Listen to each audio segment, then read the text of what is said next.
오늘도 옆에 분들과 함께 인사 나누겠습니다. 참 잘 오셨습니다. 한 번 더 인사하겠습니다. 은혜 받읍시다. 여러분, 사람은 살아가다가 보면 누구나가 다 착각을 하게 됩니다. 착각. 그래서 착각이라는 것이 어떠한 뜻인지를 사전에서 찾아봤더니요, 이런 뜻이 있어요. 어떤 사물이나 사실을 실제와는 다르게 인식하는 것. 사실이 아닌데 그것을 자기 혼자 잘못 또는 왜곡하여 생각하고 판단하는 것을 착각이라고 합니다. 인터넷이나 이런 데 보면 착각에 대한 재미있는 이야기들이 많이 있습니다. 특히 남자의 착각, 여자의 착각, 이런 얘기들이 많이 있잖아요.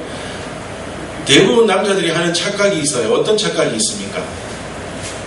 여자들이, 그러니까 나이가 많건 적건 간에 여자들이 자기를 쳐다보면 뭐 하다고 착각해요? 다 자기 좋아하는 줄 알아요. 여자들이 나 자기만 쳐다보면 다 좋아하는 줄 알아요. 어떤 목사님이 그런 일이 있었다잖아요. 급하게 이동을 해야 돼서 기차를 타고 어디를 가시는데 맞은편에 예쁜 아가씨가 앉아 있는데 자꾸만 목사님을 쳐다보더래요. 그러니까 이 목사님이 참 이놈의 인기란, 잘생긴 건 어쩔 수 없어 생각하시면서, 그러면서도 한쪽 생각으로 그래도 목사님이라고 안 돼. 아무리 예쁜 아가씨가 나를 유혹해도 나는 유혹에 넘어가서는 안 돼 하고는 그 아가씨의 눈빛을 자꾸 피했답니다. 근데 그 아가씨는 계속 쳐다보면서 뭔 말을 하려다가 목사님이 눈을 돌리니 말을 못하고, 몇 번을 그러다가는 목사님이 안 돼, 유혹에 넘어가서는 안 돼 하고는 잠을 청했는데 진짜로 잠이 들어버렸대요. 그래서 도착할 때쯤이 돼가지고 눈을 부시시 떴더니 무릎 위에 쪽지가 하나 있더랍니다. 그래서 쪽지가 있어서 뭔가 또 아가씨가 또 전화번호 남기고 갔나, 그러고는 쪽지를 봤더니 거울을 보세요. 그래서 무슨 말인가 싶어서 얼른 기차에서 내려서 거울을 봤더니 급하게 어디를 가느라고 밥을 막 먹고 급히 먹고 나오느라고요. 밥풀이 한두 개가 입에 붙어있고 양념이 뻘 양념이 입에 이렇게 발려있더래요. 그러니까 아가씨로 봐서는 양복을 깨끗하게 입고 오신 분이 밥풀이 묻어있죠. 입 주위에는 뻘건 양념이 묻어있으니까 그거를 닦으세요라고 얘기를 해주고 싶었는데 쳐다보면 눈을 돌리고 쳐다보면 눈을 돌리니 그 말도 못 해주고는 결국에는 쪽지로 남기고 갔답니다. 남자는 그렇답니다. 착각하고 산답니다. 다 자기를 좋아하는 줄 안대요.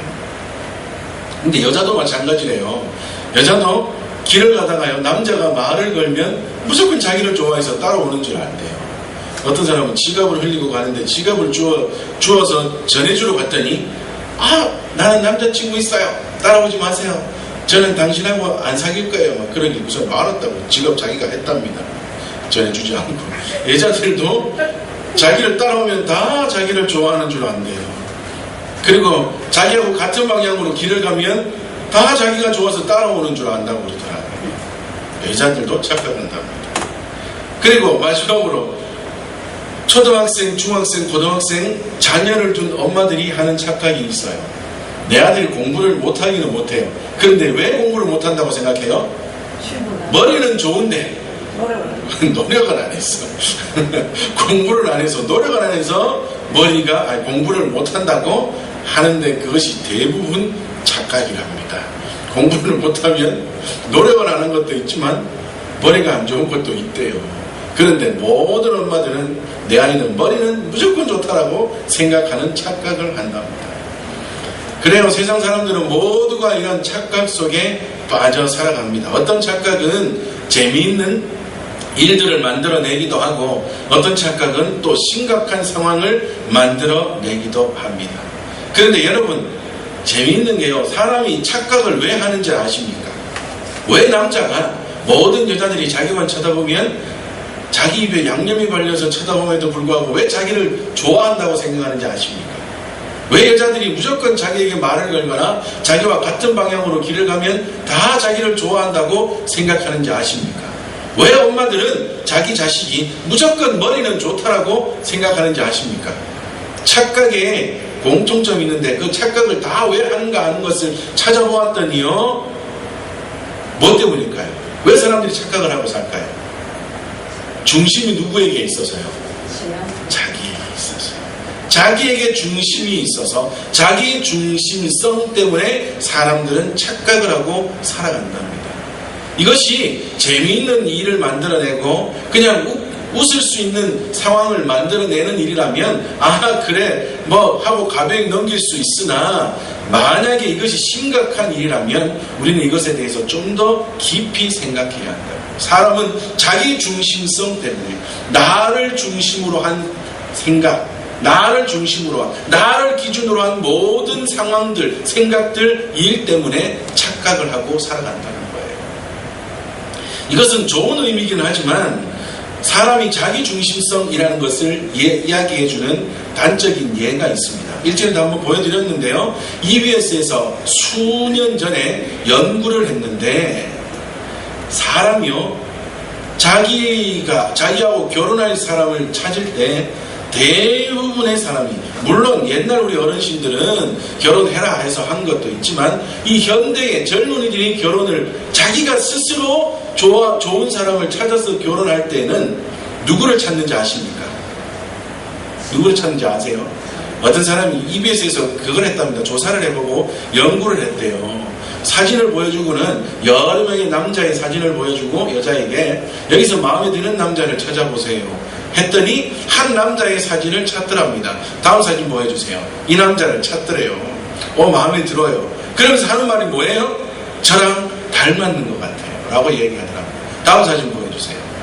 결과적으로 알고 봤더니 이 사진이 누군가 하면 이 사진을 고르고 있는 여자를 머리를 짧게 만들어서 그리고 약간 남자 얼굴처럼 만들어서 변형시킵니다. 원래는 누구 사진이에요? 자기 사진이에요. 자기 사진. 그러니 마음에 드는 사람을 누구를 찾아요? 자기를 찾아요. 이것은 좋은 의미이기는 합니다. 그래서 우리는 부부는 닮는다 그러잖아요. 그죠? 이게 부부는 살면서 닮아가는 것도 있겠지만 처음부터 누구를 찾아요? 자기하고 닮은 얼굴을 찾는다. 근데 이것을 조금 뒤집어서 본다면 이건 역시 무엇 때문에 자기를 닮은 얼굴을 찾는 거예요? 자기 중심성 때문이라는 거예요. 그러니까 사람은요, 이처럼 항상 살아가는 모든 삶의 기준에 누가 있어요? 자기가 들어있습니다.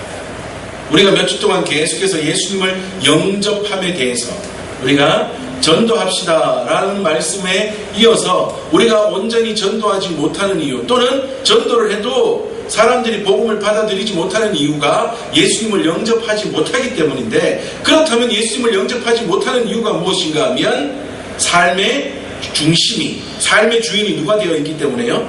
자신이 되어 있기 때문에 받아들이지 못하는 것이다. 그런데 혹시 우리도 역시 그러한 삶을 살아가지 않는지 계속해서 이렇게 말씀을 살피며 지내고 있습니다. 그 가운데서 오늘도 비슷한 말씀이지만 조금은 다른 각도에서 자기 중심성, 내 삶의 주인이 내가 될 때 어떠한 현상이 일어나고 또한 그것으로 인하여 내 삶이 어느 방향으로 가게 되는지 다시 한번 살펴보기를 원합니다. 사람들은 그래요. 자기 중심성 때문에 착각하며 살아갑니다. 그런데 여러분, 사람은 살아가다 보면 착각은 누구나 할 수 있어요? 없어요? 누구나 할 수 있고 맨날 할 수 있어요. 맨날 할 수 있어요. 아까 처음에 말씀드린 것처럼 남자는 그렇게 착각한다잖아요. 저도 그렇게 착각하고 살아간다니까요.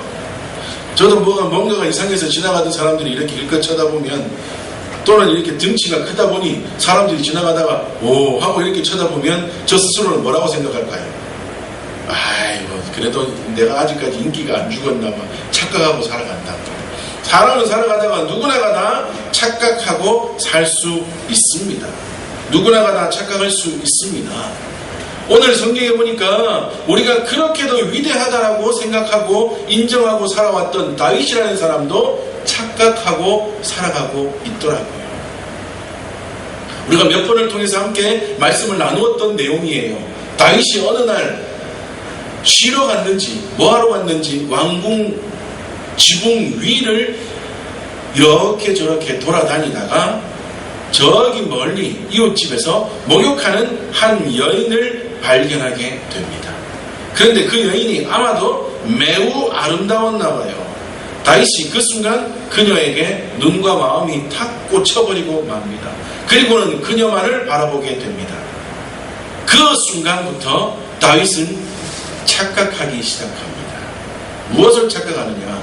그 여인에 대하여 소상히 알아보았어요. 알아보았더니 그 여인이 누군가 하면 자신이 그렇게도 아끼고 사랑하고 자신에게 충성하고 있었던 우리아라고 하는 신하의 아내더라고요. 그런데 이 정도 됐으면 다윗이 어떻게 해야 될까요? 아이고, 그 당시에 왕은 여러 명의 아내를 둘 수 있으니 만약에 혼자 사는 처녀라면, 아가씨였다면 자기 아내로 드리는 것, 그렇게 탐탁한 일은 아니지만 그래도 조금은 이해할 수 있을지 모르겠지만 그 여인이 누구라고요? 자신의 신하인 우리아의 아내. 신하의 아내라는 것도 중요한 것이고, 또한 신하의 아내라는 말은 그 여인이 뭐 했다는 말이에요? 이미 결혼했다는 말이에요. 유부녀라는 말이에요. 그러므로 그 여인이 우리아의 아내라는 것을 아는 순간에는 어떻게 해야 돼요? 아이고, 내가 실수할 뻔했네. 큰일 날 뻔했네. 그리고는 그 여인에 대한 마음을 접어버려야 했다고요. 그런데 다윗은 뭐 하기 시작해요? 그럼에도 불구하고 그 여인을 자기의 여인으로 삼기를 원했습니다. 그뿐이 아니라 그 여인을 실제로 자신의 여인으로 삼기 위하여 데리고 오게 만들고 그리고는 동침하고 맙니다. 이것이 그의 착각이었어요. 근데 뭐를 착각했을까요? 자, 다윗은 지금 현재 지위가 뭐예요? 이스라엘의 왕입니다. 이스라엘의 왕이라면 이스라엘의 모든 것을 뭐 할 수 있다는, 마음대로 할 수 있다는 착각을 먼저 했습니다. 내가 이스라엘의 왕이니 이스라엘의 사람들마저도 누구의 것이라 생각했어요? 내 것이라, 내 마음대로 할 수 있다 생각했습니다. 그리고 이것보다 더 심각한 착각이 있는데 무엇인가 하면요, 여러분, 이스라엘의 진짜 왕은 누구예요? 하나님이십니다. 하나님이시라고요. 사사기 시대에 왕이 없었던 시대에도 왕이 없으므로 백성들은 자기 마음대로 살았지만 진짜로 하나님은 이스라엘에 무엇으로 계셨습니까? 왕으로 계셨었다고요. 그때부터, 아니 처음 태초에부터 하나님은 하나님의 백성들의 왕으로 지금까지 계속하여 계시는 진짜 왕이시라고요. 그러나 하나님은 이스라엘 백성들이 사람 왕을 원하니 그에게 하나님의 왕의 권한을 위임하셔서 그로 통하여서 하나님이 다스리실 일들을 대신하여 다스리시도록 뭐 하는 거예요? 잠시 권한을 맡겨주신 거예요. 그러므로 실제로 보면 다윗은 이스라엘의 왕이 아니라 뭐예요?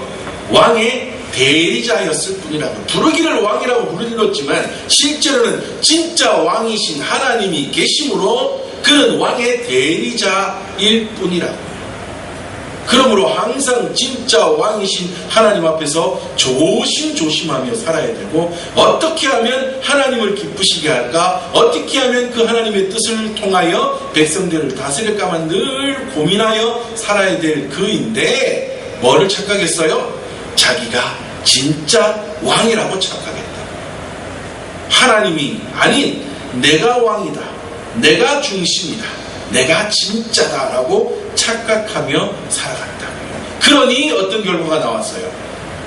우리아의 아내 밧세바를 자신의 여인으로 취하는 잘못된 행동이 나오지 않았습니까?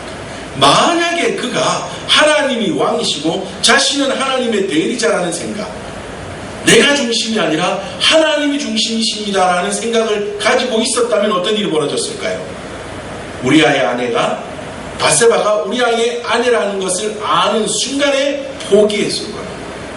아니, 여러분, 많은 성경학자들이 특히 현대에 와서 이 다윗의 지붕 사건, 우리아의 아내 밧세바 사건을 연구하면서 어떤 현상이 나타나고 있다 그랬죠. 저번에 한번 비슷하게 잠깐 말씀을 드린 것 같은데 어떤 현상이 나타나고 있다 그랬습니까?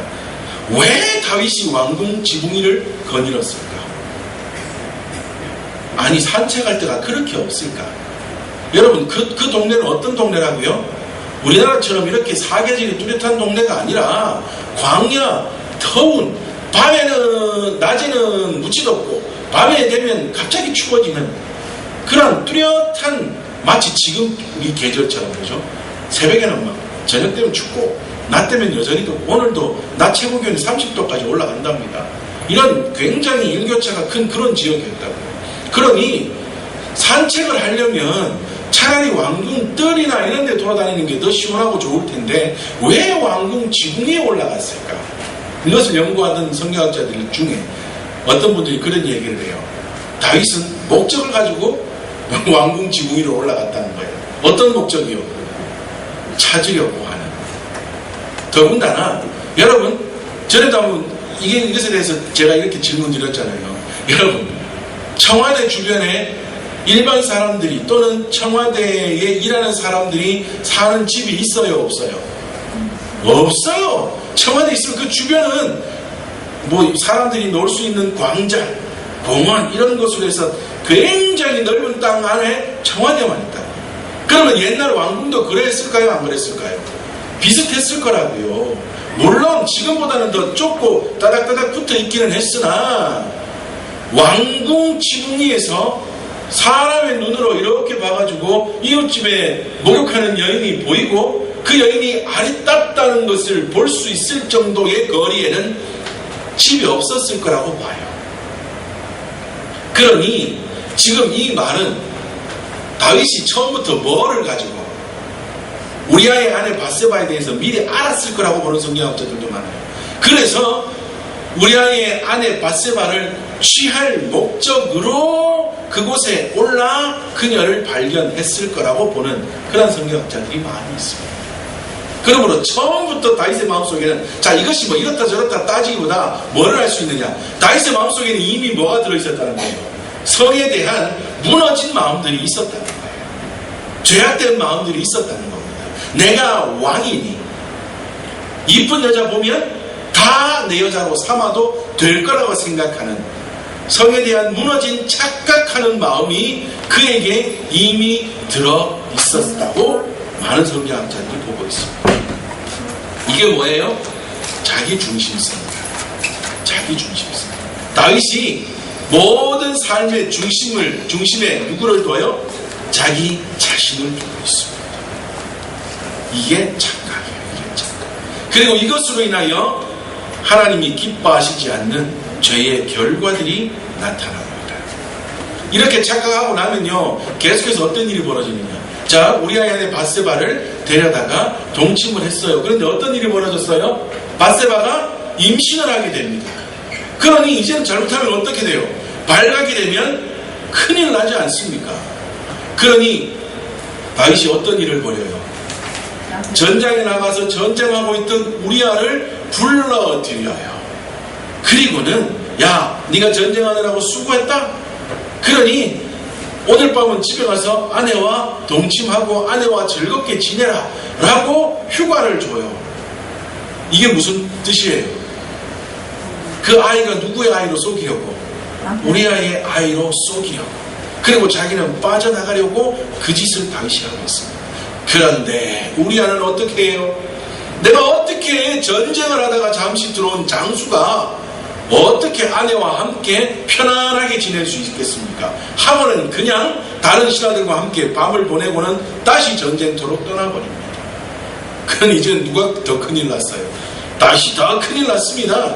그러니 다윗이 이번에는 어떤 일을 벌여요?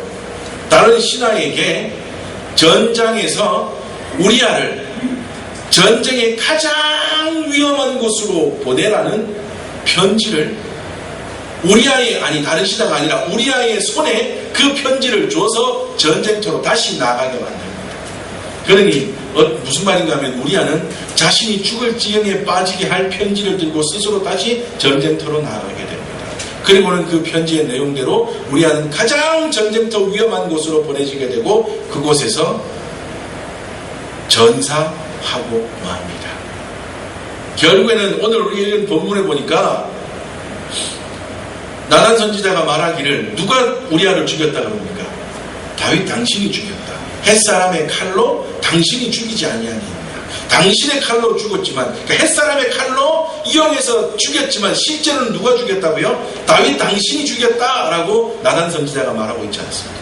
이 무서운 일을 다윗은 행하고 있습니다.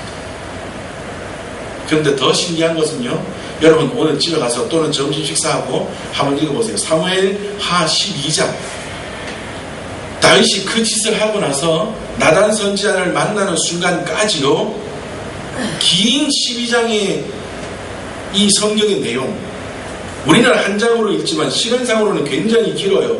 그가 우리아의 아내 바세바를 보고 동침하고 우리아를 불러들이고 또한 우리아를 다시 전쟁터에 내보내고 하는 이 모든 순간들이 굉장히 긴 시간일 거라고요. 이 긴 시간 동안 이 사무엘하 12장에서 그 모든 상황들을 설명하는 중에요, 하나님이라는 단어가 한 번도 안 나와요. 한 번도 안 나와요. 그러니 다윗이 뭐하고 있다는 말이에요? 자기 중심성으로 내 중심, 내 마음대로의 생각으로 착각하며 이 죄악들을 저지르고 있는 순간에는 누구마저도 없다고, 하나님마저도 없다고 생각하는 것 같다. 얼마나 무섭냐고요. 얼마나 무섭냐고요. 이 일을 누가 행하고 있다고요?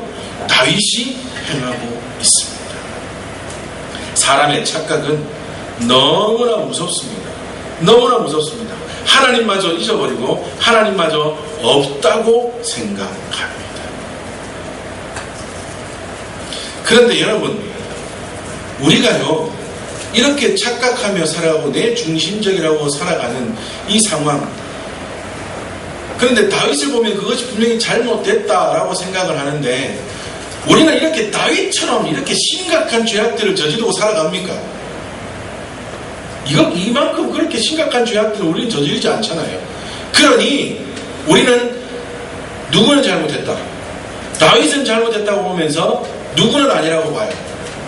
나는 아니라고 또 생각하며 살아갈 때가 너무 많이 있다. 또한 그것 또한 뭐예요? 착각이에요. 자기 정당성. 나는 모든 상황이 잘못되어 있음에도 내가 착각으로 인하여 죄 가운데 빠져 살아감에도 불구하고 그것이 때로는 심각하지 않아서, 때로는 내가 인식하지 않아서, 때로는 그 상황 가운데 내 스스로 정당하다고 생각하는 것으로 인하여서 그것이 잘못되거나 죄가 아니라고 생각하는 경우도 너무나 많이 있더라고요. 전에 한번 말씀드렸는데 재미있는 이야기가 있어요. 어떤 노부부가, 할아버지가 자꾸만 요즘 할머니가 물어도 대답을 안 해요. 아무래도 귀가 어두워지신 것 같아요. 그래서 할아버지가 생각을 하다가 한 번만 더 자기 스스로 테스트를 해보고, 할머니가 아무래도 귀가 어두워진 것 같으면 병원에 모시고 가서 진료를 받든지 아니면 이제 보청기를 끼워드리려고 어느 날 밤에 스스로 마지막 테스트를 합니다. 할머니는 돌아 앉아서 바느질을 하고 계세요. 그래서 할아버지가 등 뒤에서 할머니를 부릅니다. 할멈, 내 목소리가 들려?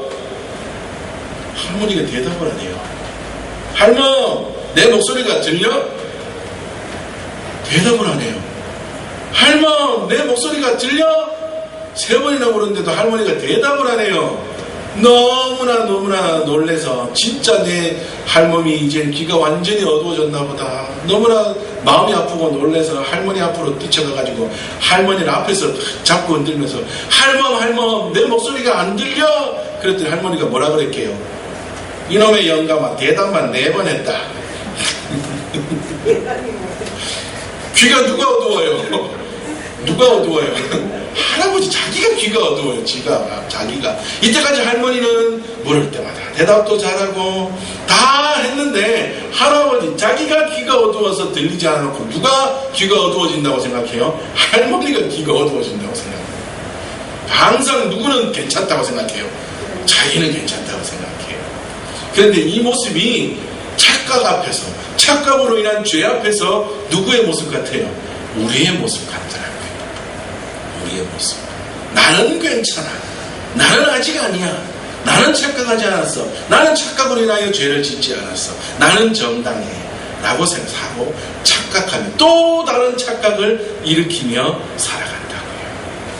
그러니 우리는 그 착각으로 인하여 인한 죄, 그 죄로 인한 가운데에 우리는 늘 빠져 그곳에서 벗어나 하나님의 그 풍성한 은혜를 누리며 살아갈 수가 없게 되는 거야. 자, 그렇다면 우리가 그 착각 속에서, 착각으로 인한 죄 가운데서 벗어나기 위해서는 어떻게 해야 될까요?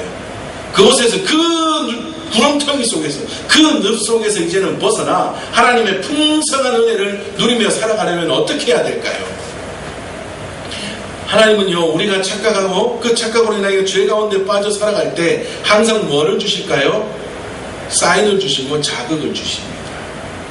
오늘도 이렇게 하나님조차도 없는 줄 알고 마음대로 살아가고 자기의 그 충신 신하 우리야마저도 죽여버린 다윗, 정말 이렇게 되면 모든 것이 덮여서 내 죄까지도 없는 것으로 될 거야 라고 착각하며 죄의 길을 그렇게 빠른 다름질로 달려가고 있던 다윗, 그에게 하나님께서 자극을 주시는데 어떤 자극을 주십니까?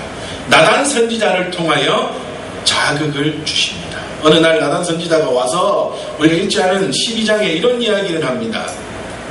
우리나라에요, 왕이시여, 우리나라에 어떤 가난한 사람이 있는데 그 가난한 사람의 집에 암양 한 마리가 있습니다. 근데 워낙 가난해서 이 암양이 그 집에 있어서는 재산의 가장 큰 부분일 뿐 아니라, 그러다 보니 이 집 주인은 이 암양을 마치 가족처럼 데리고 삽니다. 그래서 자식과 함께 암양을 키우고 먹이고, 심지어는 그 암양이 마실 물이나 그러한 마실 음료들을요, 잔에다가 따라서 암양에게 줄 정도로 아주 귀하게, 아주 소중하게 키우는 암양 한 마리가 있습니다. 그리고 귀한 정도가 아니라 그 사람은 이 암양을 마치 딸처럼 여깁니다. 그런데 그 동네에 양과 소가 아주 많은 부자가 자기의 집에 손님이 왔다고, 그만 자기의 집에 양이나 소는 잡으려고 하니까 아까워서 그만 이 암양을 딸처럼 키우는 집에 와서는 이 암양을 빼앗아 가버려서 그 암양을 잡아 손님을 대접했다고 합니다. 왕이시여, 이런 일이 우리나라에 일어나고 있습니다 라고 얘기를 했어요. 그랬더니 다윗이 뭐라고 그랬을까요? 아주 펄쩍펄쩍 뛰면서 그런 사람이 우리나라에 있다고? 당장 잡아다가 벌을 내려라. 그리고 그 사람이 빼앗은 암양에 대한 것에 4배를 갚게 한 다음에 나에게 데리고 와서 내 벌을 받게 해라. 내가 그냥 가만히 안 둘 거다. 이놈 그냥 막 땅칼에 그냥 막 우와 죽여버려. 왜 아파. 다윗이 막 노를 바라며 노발대발하고 있습니다. 그런데 나단 선지자가 뭐라고 이야기합니까? 당신입니다. 바로 그 사람이 당신입니다.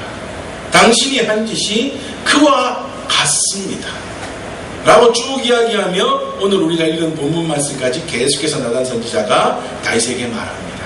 어떻게 당신의 충신의 아내를 취하여 당신의 여인으로 삼을 뿐 아니라 그것을 무마하려고 그를 죽이기까지 합니다. 당신은 큰일 날 사람입니다. 마치 암양을 뺏어다가 손님을 대접한 사람과 똑같은 사람이 바로 당신입니다 라고 나단 선지자가 다윗에게 대놓고 다윗의 죄를 지적합니다. 여러분, 이러한 상황 앞에 선지자의 지적을 받고 있는 왕, 보통 우리가 왕과 선지자 앞에 이런 상황이 벌어지고 당신의 죄가 이렇습니다라고 얘기를 하고, 지금 다윗은 하나님조차도 없고 자기 마음대로 모든 것을 겨우 완전 범죄했다고 생각하고 있었는데 나단 선지자를 통하여서 이것이 확 까발려지려고 해요. 그리고 지금은 나단 선지자와 자기밖에 없어요. 그러면 그 다음 상황 어떻게 될 거라고 생각하십니까? 죽여야죠. 나단 목부터 빨리 쳐야죠. 이놈이 야 지금부터 목소리 낮춰. 이게 지금 이 자리가 어디라고 와가지고 까불고 있어. 아무리 당신이 선지자지만 나는 왕이야. 너 오늘 죽어봐 하면서 다른 신하를 시켜 나단 선지자를 죽여버릴 수도 있었고, 이것이 우리가 보통 생각하는 그 다음 상황일 거라고. 그런데 다윗이 어떻게 했어요? 당신이 죄인입니다. 당신이 그 사람입니다. 당신이 큰일 날 죄를 범했습니다 라고 했더니 다윗이 어떻게 말합니까? 우리가 오늘 읽은 본문 쭉 가다가 보니 다윗이 뭐라고 고백해요? 내가 여호와 앞에 범죄하였습니다. 한마디로 말해서 나단 선지자 앞에서 무릎을 꿇고 하나님 앞에 회개하며 나아가고 있습니다. 하나님이 나단 선지자를 통하여 자극을 주시니, 사인을 주시니, 상황을 주시니, 야 네가 잘못했어, 네가 지금 착각하고 네가 죄를 저지르면 네가 지금 다인 줄 알고 너 중심으로 생각하며 지금 너무나 엉터리 같은 길을 걸어가고 있어. 너 큰일 나려고 하니 하나님께서 자극을 주시니 다윗이 어떻게 했다고요? 그 앞에 딱 엎드려서 하나님 잘못했습니다. 제가 죄를 지었습니다. 하나님 용서해 주세요. 자극 앞에 반응했다고요. 하나님의 자극을 주심 앞에 다윗이 반응했습니다. 하나님 잘못했습니다. 잘못했습니다. 오늘 우리가 읽은 본문 12장 13절에 다윗이 나단에게 이르되 내가 여호와께 죄를 범하였노라 하며 하나님 앞에 회개하고 나자. 이어서 13절에 그 하나님의 자극하심 앞에 반응하고 하나님 앞에 회개했더니 어떤 일이 벌어져요? 나단이 다윗에게 말하되 여호와께서 당신의 죄를 사하셨나이다. 당신이 죽지 아니하려니와 라고 말씀하고 있습니다. 아무리 큰 죄를 짓고 아무리 깊은 죄를 지어도 하나님이 야 이게 죄야, 너 지금 네 중심적으로 생각하고 네 중심적인 생각으로 인하여 착각으로 인하여 죄를 짓고 계속하여 그것으로 인하여 죄의 길을 달려가고 있어. 너 잘못하고 있는 거야 라고 하나님께서 딱 지적하실 때, 자극을 주실 때 살려면 어떻게 해야 된다고요? 반응해야 돼요. 그 앞에서 하나님 잘못했습니다 하고 반응하면 하나님이 어떤 일을 벌이실까요? 그래 네가 죄를 짓으니까 한 대만 맞아라 퍽 하실까요? 아니에요. 저는요 이 본문을 읽으면서 너무 신기한 게 다윗이 그래요 내가 여호와 앞에 죄를 범하였습니다. 하나님 잘못했습니다 하면 보통은 얼마나 하루 이틀이라도 좀 두고 그 죄로 인해서 다윗이 좀 마음을 좀 짓듣고 막 아이고 괴로워서 눈물 좀 흘리고 좀 막 괴로워한 다음에 시간이 좀 지난 다음에 하나님이 다시 오셔서 그래 내가 너를 용서할게 라고 하시면 좋을 텐데 하나님은 어떻게 하세요? 잘못했습니다 하니까 하나님이 알았다 용서해 줄게 그러시는 거예요. 우리 하나님이 얼마나 사랑이 넘치는 하나님이신지 뭐를 기다리고 계신 거예요? 반응하기를, 회개하기를, 돌이키기를 하나님께서 기다리고 계신 거라고요. 잘못했습니다 하니까 바로 알았다 용서해 줄게. 나단 선지자가 말하기를 하나님이 당신을 용서하셨습니다. 원래는 죽이시려고 했는데 당신은 죽지 않을 겁니다. 바로 용서해 주시잖아요. 사는 길은 여기에 있습니다. 우리도요 내 중심적인 생각, 내 삶의 주인이 나인 줄 알고 착각하며 살아가면서 일으키는 많은 죄악들 가운데에서 살려면 어떻게 해야 될까요? 돌이켜야 합니다. 내 마음대로 내 뜻대로 그냥 내가 최고인 줄 알고 살아가면서 나는 좋은 것인 줄 알고 막 내놓았더니 알고 봤더니 똥덩어리 들은 것 같은 이 죄악들 가운데서 살아나려면, 벗어나려면, 은혜 가운데 나아가려면 하나님이 자극을 주실 때 그 앞에서 반응해야 합니다. 그러면 살 수가 있습니다. 아멘. 그러나 반응하지 않고 계속하여 착각과 죄악 가운데 머물러 살아가면 죽습니다. 결국에는 하나님께로부터 버림을 받고 맙니다. 우리 하나님은요 얼마나 은혜의 하나님이신지요. 물론 하나님이 그 나단 선지자를 통하여 주신 하나님의 말씀대로 첫 번째 이렇게 다윗을 통하여서 바스바에게 임신되었던 첫 번째 아들은 죽어버리고 말지만 그 다음 정식으로 아내로 맞아들여서 그 다음 아이를 임신하게 되고 낳게 되는데 그게 누구예요? 우리가 잘 아는 솔로몬 아닙니까? 위대한 이스라엘의 위대한 왕 솔로몬이 그 사이에서 태어나게 됐다고요. 하나님은 그 은혜까지도 허락해 주신다고요. 어떻게 했더니 자극에 반응하여 돌이켜 다시금 하나님을 바라보았더니 이 큰 은혜를 주신다고요. 우리도 반응하며 살아야 합니다. 반응하지 않고 살아가면요 그리고 반응하기 위하여 늘 하나님의 음성에, 하나님의 말씀에 귀 기울여 살아가지 않으면요, 우리가 어디에서 지금 뭐하고 살아가고 있는지조차도 몰라서 내가 망하는지도 모르는 순간에 망해버리고 죽는지도 모르는 순간에 죽어버리고 맙니다. 전에도 한번 말씀드린 것 같은데요, 여러분, 비행기를 조종하는 비행사, 특히 전투기를 조종하는 전투기 조종사들은요, 비행기를 보통 우리가 타고 여행하는 비행기는 엉 하고 가지만 전투기는 뭐해요? 비글비글 돌고 내려갔다가 올라갔다가 막 난리가 나잖아요. 그러다 보면 이 고도로 인해서 또는 산소 부족으로 인해서 여러 가지 상황으로 인해서 어느 순간에 갑자기 뇌 이상으로 조종사들이 착각을 하게 된답니다. 이게 지금 하늘인지 바다인지 산인지 이것이 지금 갑자기 구별하지 못하는 착각 속에 빠진답니다. 그런데 그러한 이상한 뇌의 이상 현상이 비행 착각 순간이 오게 되면 제일 먼저 해야 되는 게 뭘까요? 계기판을 봐야 된답니다. 상황, 지금 고도가 얼마고 내가 지금 어디에 와 있으므로 내 눈앞에 보이는 것은 하늘이요 구름이겠다. 고도가 좀 낮네? 산 속에 들어와 있나? 더 낫네? 저기 멀리 보이는 게 바다네? 이것을 계기판과 상황판을 보면서 그 순간 내가 어디에 와 있는지를 빨리 인지해야지 비행 착각 속에서 벗어날 수 있다. 그런데 비행 좀 한다고, 내가 비행기 좀 몰아봤다고 하는 조종사들은 계기판을 믿는 게 아니라 뭐를 믿을까요?